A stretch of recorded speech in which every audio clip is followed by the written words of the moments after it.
ay sumunod. In our lives, what can we learn from the lovable Jesus in this verse? Be Spirit-led. Listen to the voice of the Spirit. Kaya nga ang kabilin-bilinan sa Revelation 2:29, he who has an ear, let him hear what the Spirit says. Pakinggan ang inuudyok, ibinubulong ng Espiritu. We must be Spirit-sensitive. Pagka po may ipinapagawa ang Panginoong Diyos, kailangan tayo tahimik, quiet enough to hear the voice of God. Because seldom will the Lord raise His voice and shout.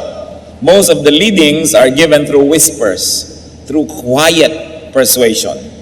Kaya kailangan po mayroong enough space and time in our lives when we are quiet so we can process the promptings of the Holy Spirit. But as children of God and the children of truth, we must discern if the Spirit is of God. Dahil may evil spirit din na bumubulong-bulong at nangihikayat ng aakit. 1 John 4:1, do not believe every spirit, but test the spirits to see whether they are from God. Examine the things we do.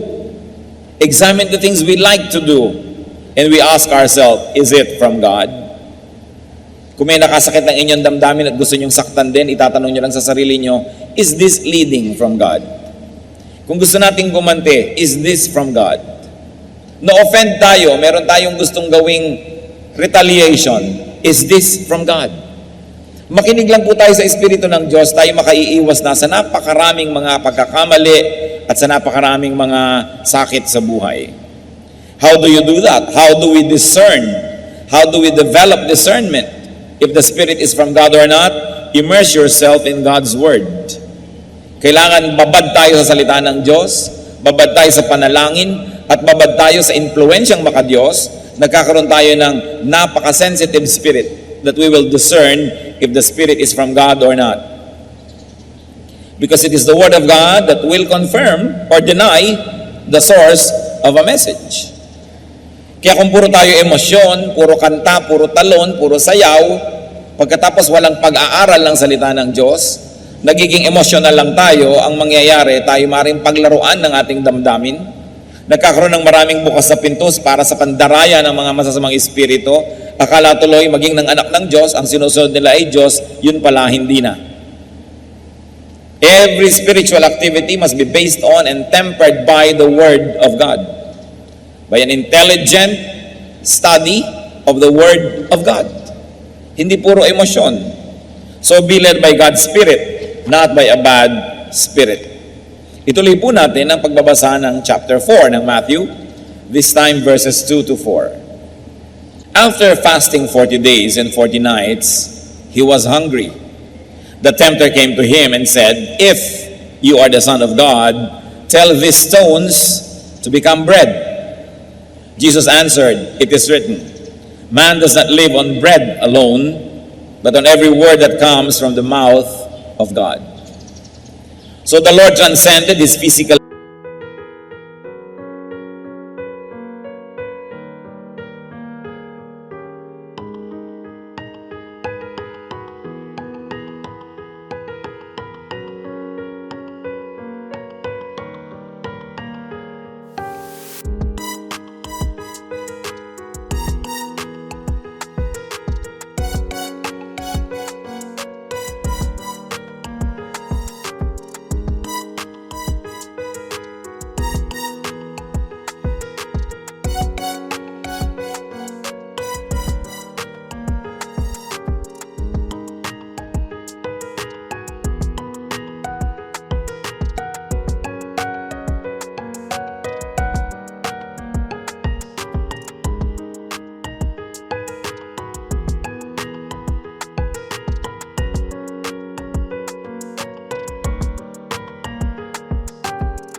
need and want and condition and resisted the temptation of food.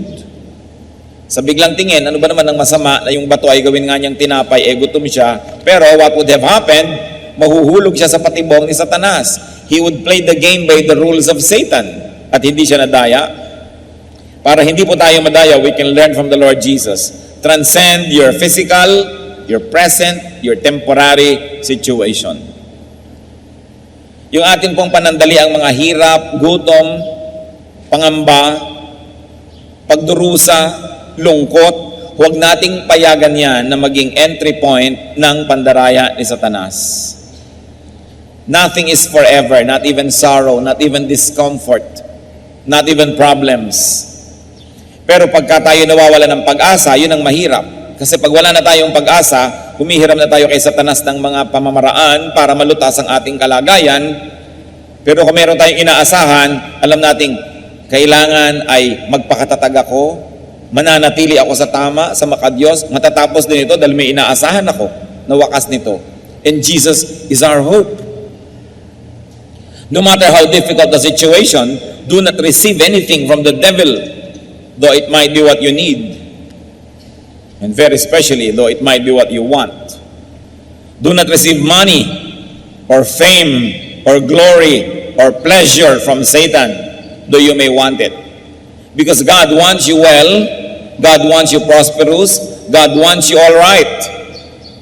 May panahon, dapat lang lampasan natin yung mga pagsubok, dapat nating lampasan yung mga panandali, ang mga hirap, at sa dulo no, nandun ang mga kamay ng Panginoong nakaabang para tayo yakapin at tayo'y tanggapin. Huwag tatanggap ng anuman kay Satan. Meron tayong pangangailangan, si Satan ang nag-aalok na ibigay ito, huwag tanggapin. Sapagkat si Satanas ay hindi mabuti, hindi siya nagbibigay.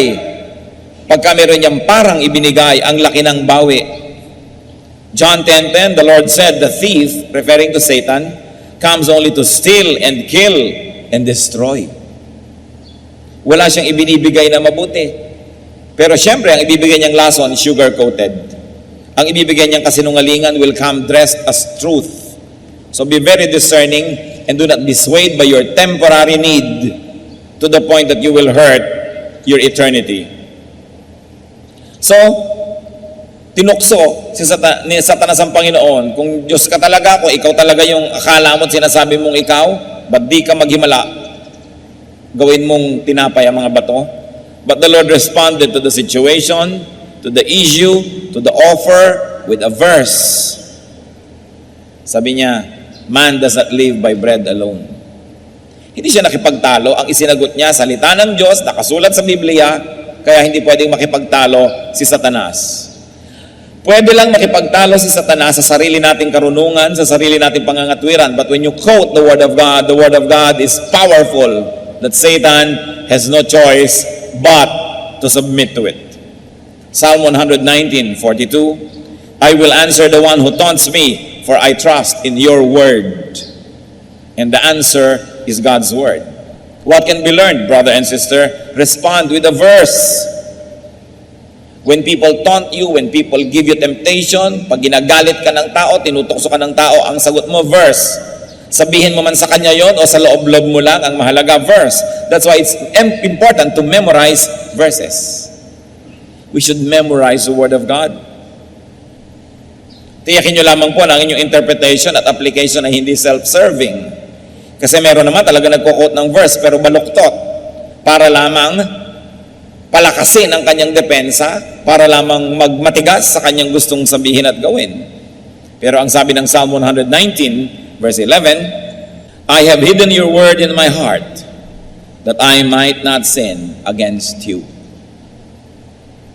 At kung sa puso nakatanim ang salita ng Diyos, paano mag-uugat doon ng kasalanan? May naunang nakatanim. Kung sa utak natin, sa ating isip, ay nandun na ang salita ng Diyos, naunahan na niya yung masama, paano pa makapaghahari ang masama doon? Meron ng nakalagay na nakabutihan doon. Kaya ang mahalaga, alamin, isaulo ang salita ng Diyos. So, no argument, the devil dropped the issue and just opened another issue. Matthew 4:5-7. Then the devil took him into the holy city and had him stand on the highest point of the temple. If you are the Son of God, he said, throw yourself down, for it is written, He will command His angels concerning you, and they will lift you up in their hands, so that you will not strike your foot against a stone. Jesus answered him, It is also written, Do not put the Lord your God to the test. Ang temple po sa Israel ay nasa isang gilid ng syudad. May 4 na pader, 4 na dingding na makapal at mataas ang syudad. Doon sa isang sulok noon, sa isang gilid, nandun ang temple. At doon sa gilid na yon, napakataas ng bangin. Doon sa ibang mga side, pwede kayong lumabas ng wall at maglakad patungo sa iba't ibang direksyon. Pero itong side where the temple is, or where the temple was, ang gilid niya bangin na napakalalim na. Kaya pagka nahulog kayo mula sa templo, napakalalim na inyong kahuhulugan. So dinala pa ni Satanas si Lord doon sa ibabaw ng pinakamataas na bahagi ng templo at pinatingin doon sa bangin at sabi, kung ikaw nga anak ng Diyos, tumalon ka. Di ba? Sabi sa Biblia, eto, nagkukot na sa Biblia si Satanas. Kaya hindi lahat ng nagkukot sa Biblia ay galing sa Diyos. Tatandaan nyo yan. Dahil mali ang paggamit ng quotation. Sabi sa Biblia ay hindi ka papabayaan ng langit, sasaluhin ka ng mga anghel, ni hindi sasayad sa mga bato ang iyong paa. O talon na, patunayan mo kung sino ka. At ang sabi ng Panginoon, do not put the Lord your God to the test. It is also written. Nag-quote na naman ang Panginoon sa Biblia. So the Lord did not walk into a trap. The Lord did not call the dare. The Lord did not prove Himself. And the Lord did not allow Himself to be measured by Satan's standards. Napakarami po sa mga tao ang dapat matuto dito dahil marami tayong pinapasok na gulo dahil lang tayo natutuksong patunayan kung sino nga tayo. O kung talagang matapang ka, kung maunang manuntok, o kung talagang magaling ka, gawin mo ito. Kung talagang matibay ang dibdib mo, itong unahin mong gawin. Kaya tuloy nagkakagulo ang mundo. Pero sabi ni Lord, it is also written, huwag mong bibigyan ng ganitong uri ng mga test ang iyong Diyos. Huwag po tayo mga kapatid papasok sa mga tukso, sa mga trap. Pag pinuprove na kung sino ka, kuminsan yung mga ibang younger people, ipoprove nila na magaling sila, mahusay sila. So anong gagawin nila? Magre-rebellion, gagawa sila ng sarili nila mga kingdom. Pero may pinuprove lang sila na magaling ako, kaya ko rin yan. But it's a trap. Because anything that is not done from a pure motive could only be the prodding of evil spirits. Sapagkat motibo ang tinitingnan sa atin ng Diyos sa ating ginagawa. Psalm 141 verse 9, keep me from the snares they have laid for me, from the trap set by evildoers. Iiwas niyo po ako sa mga patibong, sa mga bitag. So keep me from friends and family, keep me from myself, na nagiging dahilan para ako hindi makapag-isip ng mabuti dahil kakampihan ako agad, uudyukan ako agad, na patunayan kung sino ako, na magaling ako. Ito po ay mga patibong. Avoid traps.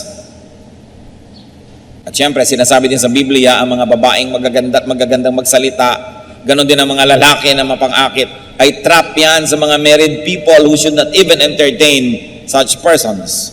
They are traps. Oras sa pumasok ka, hindi mo alam, bitag pala, ang hirap ng lumabas. Marami pong mga traps, mga kapatid. Kung minsan yung pagsisikap, sisikapin kong maging best engineer, sisikapin kong maging best accountant, o sisikapin ko na maging best pastor, sisikapin ko na maging magkaroon ng ganitong ministry at papalaguin ko. Kung minsan hindi naman pure lagi ang motive. Dahil lang may inggit sa kapwa, dahil may gustong patunayan o gustong makipagkompetisyon. Sayang ang lahat ng pagod natin sa pagiging excellent kung ang dahilan lang pala ay gusto lang nating magpasikat. Gusto lang pala nating daigin ng ating kapwa. Si Solomon na pinakamarunong na tao naglakad sa balat ng lupa, sabi niya sa Ecclesiastes 4 verse 4, I saw that all labor and all achievement spring from man's envy of his neighbor. Nagpapalaki ng bahay, hindi dahil kailangan niya o gusto niya, kundi dahil gusto niyang daigin ang kanyang kapitbahay. Estudyante, pinipilit ng magulang, taasan ng grade, taasan ng grade, taasan ng grade. Hindi lang talaga para matuto, para madaig pala ang mga kaeskwela. Husayan mo ang isang bagay.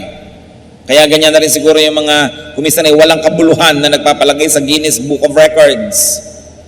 Pinakamahabang hotdog sa mundo, 3 kilometro. O ano ngayon, ang napala mo na may pinakamahabang hotdog sa mundo, nalagay ka lang sa Guinness Book of Record, natalo mo lang yung dating may record. Pinakamalaking salad, isang buong plaza salad. Sino ngayon ang kakain nito? Pinakamalaking relleno, pinakamahabang pagkukulong sa loob ng kahon na maraming kasamang ahas, O ano ngayon ang napala ng sansinukob sa iyong achievement para lamang madaig yung previous record? So sabi, ano ngayon ang katuturan niyan? Proverbs 16:18, pride goes before destruction and a haughty spirit before a fall. At kung ang Panginoon naging proud, pinatunayan nga siya kung sino siya, tumalon nga siya para saluhin siya ng mga anghel, at wala namang dudang sasaluhin siya. Pero ano ngayon ang napala niya at napala nating lahat? Pinagbigyan lang niya si Satanas at nanalo lang si Satanas at naging proud na ngayon siya, nagkaroon na siya ng kasalanan, na-disqualify na siya na maging champion o savior natin. Matthew 4:8-10, ituloy ang kwento. Again, the devil took him to a very high mountain and showed him all the kingdoms of the world and their splendor. All this I'll give you, he said, if you bow down and worship me. Jesus said to him, away from me, Satan, for it is written, worship the Lord your God and serve him only. So the Lord emphasized that God himself is to be worshipped, that God is to be served and not tempted. So nung hindi nag-click yung temptation na naman ni Satan, panibago na naman. O ibibigay ko sa iyo lahat ng kaharian sa mundo. Lumuhod ka lang sa akin, sambahin mo lang ako.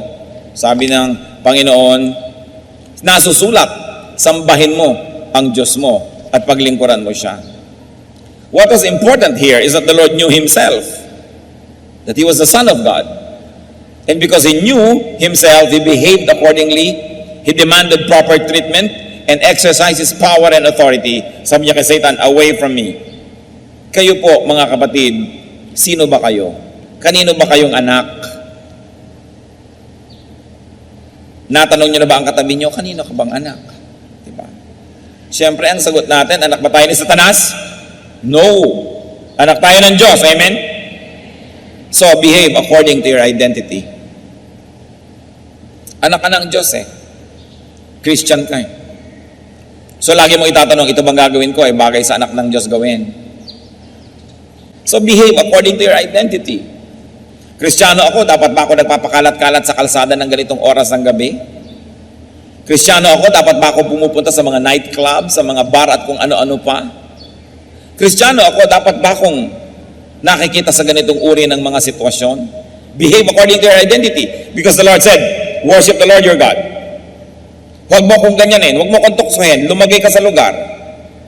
And Ephesians 4:1 says, I urge you to live a life worthy of the calling you have received. And the Lord calls us to holiness. The Lord calls us to glory and to eternity. Respect yourself. And automatically others and Satan will respect you.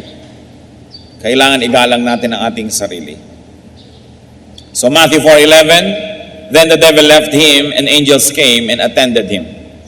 Sumuko na si Satanas, matapos ang sunod-sunod na tukso, hindi siya pinatulan, ang isinagot lang lagi, Word of God. Walang labis, walang kulang. So the devil gave up and obeyed. And interestingly, angels affirmed Jesus' stand and position and served him after the test, not during. Not during. Hindi po natin tinutulungan sino man during the test. Hindi katulad ng nangyayari ko minsan sa LTC, nag-a-apply ka para sa lisensya o para sa renewal, tinuturuan ka na ng mga clerk ng sagot sa kaunting halaga at pabuya. Ano ang bunga? Mga tsuper natin na hindi marunong magbasa ng traffic signs, mga tsuper na hindi alam ang road etiquette, mga tsuper na talagang nakahambalang, nakakalat at napakalaking disgrasya sa kalsada kasi habang nagte-test, tinutulungan. Yung iba nga before the test, tinutulungan pa.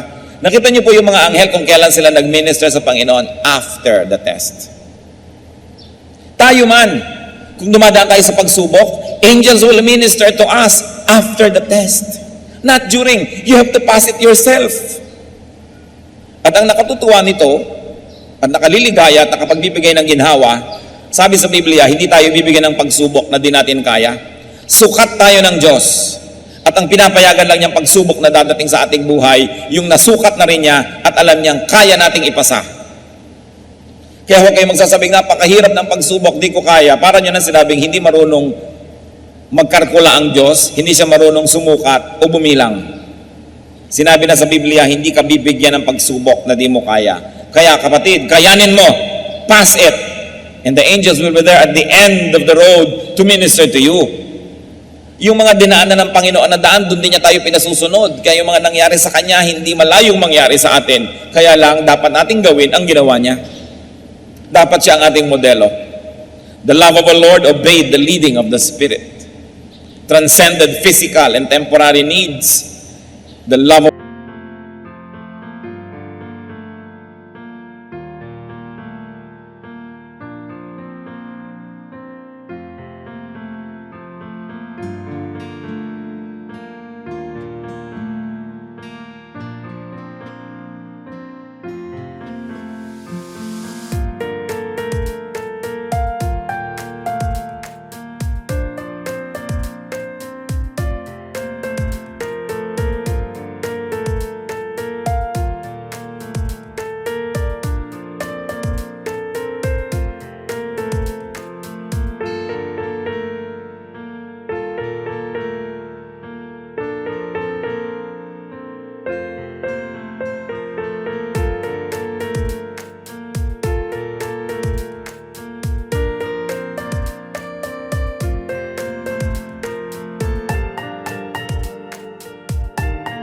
our Lord knew his identity. Behave according to that identity. And the Lord taught Satan to treat him according to that identity. Ano po bang identity nyo? Kayo'y husband? Behave as a husband of one wife. Nagkakagulo when you do not behave according to your identity. You are a wife, behave as a wife. You are a son, a daughter, behave as a son or a daughter. You're a brother or a sister, behave as a brother or a sister. You are a father or a mother, behave as a father.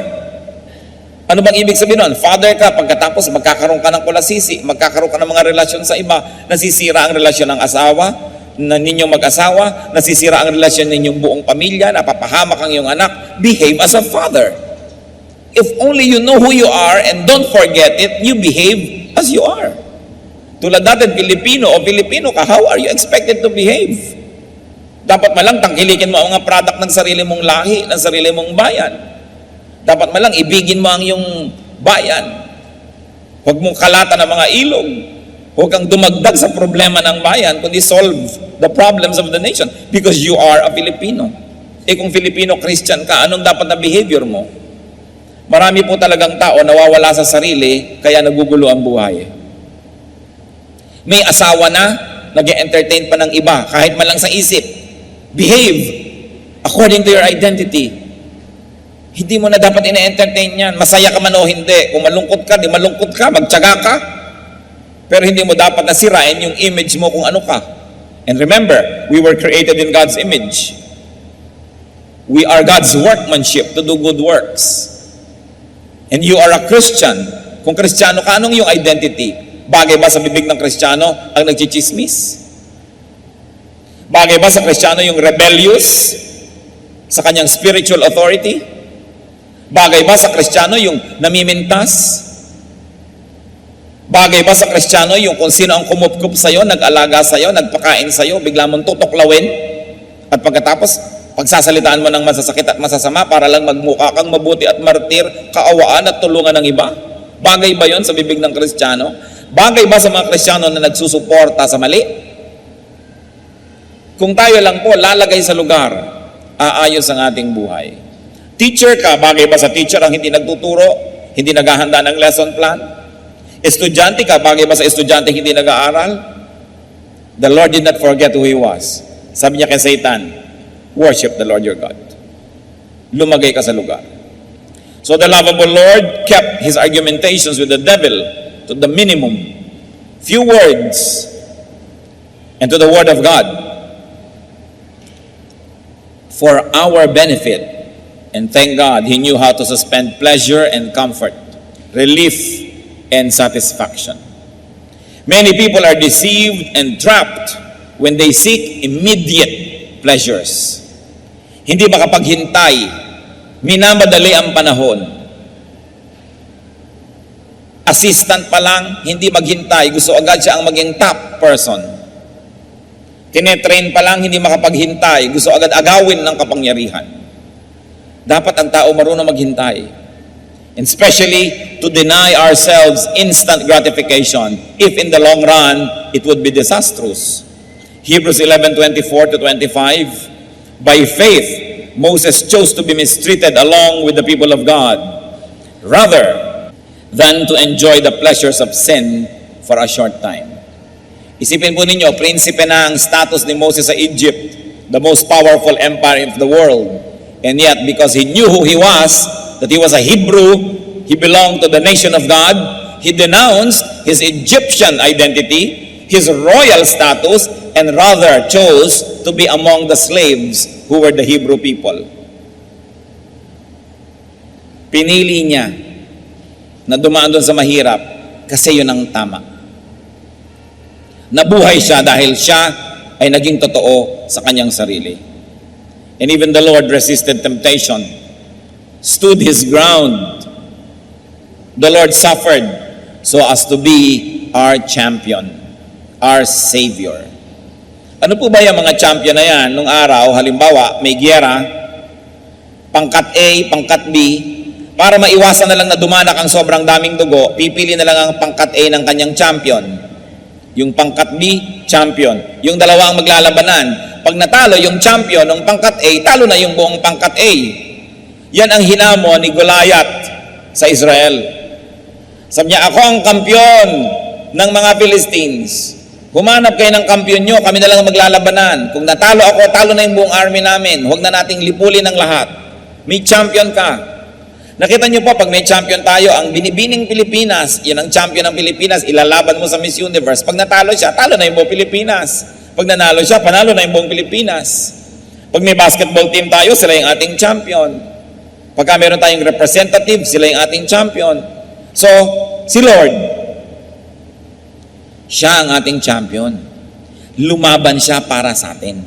Hindi na tayo ang inisinuong sa giyera with Satan. Hindi na tayo ang ipinapako sa krus, hindi na tayo ang hinagupit, hindi na tayo ang dumaan sa kutakot-takot na hirap, siya na. Pero kung hindi niya yun pinasa, talo tayong lahat. But because he stood his ground, no matter how difficult, na ipinapako na siya sa krus, ibinabaon ang mga malalaking bakal na pako sa kanyang laman, litid, buto. Nananalangin pa siya at hinihingi ng tawad yung gumagawa noong kalapastanganan na yun. Siya'y nagalit, napuno, napikon, at gumawa ng hindi maganda, hindi na natin siya champion. Kasi ang champion na kailangan natin para mahugasan ang ating kasalanan ay yung walang kasalanan. Ang kailangan nating champion para tayo luminis ay yung may malinis na dugo. Tiniis niya ang lahat so that He will remain to be our champion. And thank Jesus because He is our victorious champion.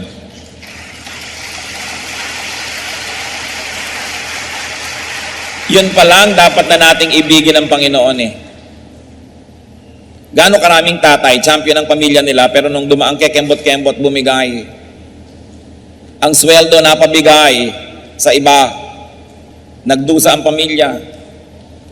Gaano karaming mga anak, champion ng kanilang pamilya sa school, ang glory niya, glory ng pamilya, ang kahihiyan niya, kahihiyan ng pamilya, tapos may nag-alok ng drugs, may nag-alok ng kabalbalan, ginawa yung kabalbalan, napahiya, nasaktan ng buong pamilya, talo. Champions tayo ng ating maliliit na mundo. Pero pwede tayong magwagi dahil yung champion ng malaking mundo natin, si Kristo, nagwagi na siya. Hebrews 4:15, for we do not have a high priest who is unable to sympathize with our weaknesses, but we have one who has been tempted in every way, just as we are, yet was without sin. Huwag niyong sasabihin, sapagkat ako'y tao lamang. Sapagkat kaya nga ang Diyos ay nagkatawang tao, para niya, pakita sa atin, na kahit siya'y nagkatawang tao, hinarap niya at nagpakatibay siya sa harap ng mga tukso para meron tayong modelo na pwedeng tularan.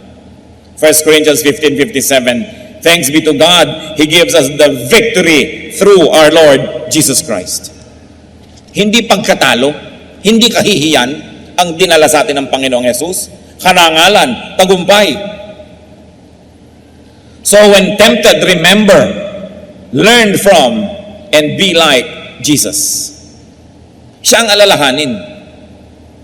And remember this, you are and you can be someone's champion. I remember another line from the poetry of J.D. Drilon Jr. Alam niyo po yung tula ni J.D. Drilon Jr., one word per line, walang mga tuldok, walang mga comma, walang punctuation marks. At ito inspirasyon, yung ideya nung siya po ay isang sundalo, padala ng Pilipinas sa Korea. Nung araw, tinulungan lang natin yung Korea. Ayan, nalampasan na tayo dahil sila ay makabayan.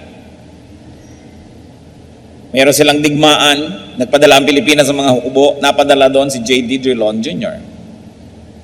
At nung nasa loob siya ng foxhole, nakikipagbarilan doon sa mga ibang kalaban sa kabilang foxhole, sabi niya, "We are at war because elsewhere our leaders failed to make the peace." Yon. Nandito tayo sa foxhole na to, namamatay at pumapatay, nakikidigma, nahihirapan, kasi ang mga champion natin, yung mga leaders na nag-uusap, na bigo, na mag-usap ng mabuti, nagyera silang dalawang leader, tamay tayong lahat. Sa pagkakamali ng isang leader, nadadamay ang isang buong bansa. Sa pagkakamali ng isang religious leader, nadadamay ang buong kongregasyon. Sa pagkakamali ng isang ama o ina, nadadamay ang buong pamilya. Ganon din sa anak. We are at war because elsewhere our leaders failed to make the peace. But whenever we can be victorious, we can say we are victorious because our leader, our champion, Jesus, was able to make the peace. And therefore we are at peace with God through the Lord Jesus Christ. Kaya dapat natin siyang mahalin at pasalamatan. Dapat siya talagang itanghal. Kung hindi lang nga questionable yung igawa siya ng monumento, siya ang dapat igawa talaga. Dahil siya ang tunay nating bayani. Siya ang tunay na tagapagligtas. Dahil nanalo siya, pwede tayong manalo. At dahil tinanggap na niya lahat ng parusa, pwede na tayong hindi parusahan. When people are not able to do what is right, people under them are dragged into suffering. So you are and you can be someone's champion. Do not fall, if only for the sake of others. Dahil marami tayong dadalhin pag tayo'y bumagsak. Thank and love Jesus. Nauna na siya sa paggawa ng mabuti. 1 John 4:19, we love because He first loved us. Nauna na tayong minahal ng Diyos, dapat tayong makimahalan sa Kanya. At itong dapat nating i-develop, I don't know how you will do it in a personal way, but develop a personal love affair with Jesus. Isang personal, maganda, masarap na relasyon. At salamat na lang dahil nanalo na siya. Huwag kayong malungkot, huwag kayong magluksa, huwag kayong matakot. Revelation 5:5, do not weep. See, the Lion of the tribe of Judah, the Root of David, has triumphed. Nagwagi na. At lahat tayo nakinabang at nakikinabang dahil sa kabutihan ni Jesus, dahil siya ang ating champion. 2 Corinthians 5:21, God made Him who had no sin to be sin for us, so that in Him we might become the righteousness of God. Christian, love your hero, love your champion, love your Savior. At paano natin masusuklian ang kabutihan ng Panginoon bilang champion natin? Be a champion to someone. Fight a good fight for the sake of those who believe in you, for the sake of those who trust you, for the sake of those who rely on you. At mas marami tayong taong pinamumunuan o nasasakupan, mas malaking ating pananagutan. Jesus is our champion. At ang sabi sa Bible, I can do all things through Christ who gives me strength. Ano po ba ang ating mga hinaharap na mga temptation? Anong mga kahinaan? Pinanghihinaan ba kayo ng loob? Huwag niyong lilimutin kung sino si Jesus at kung sino kayo. Na tayo ay anak ng Diyos. Tayo ang tagapagmana ng Diyos. We should behave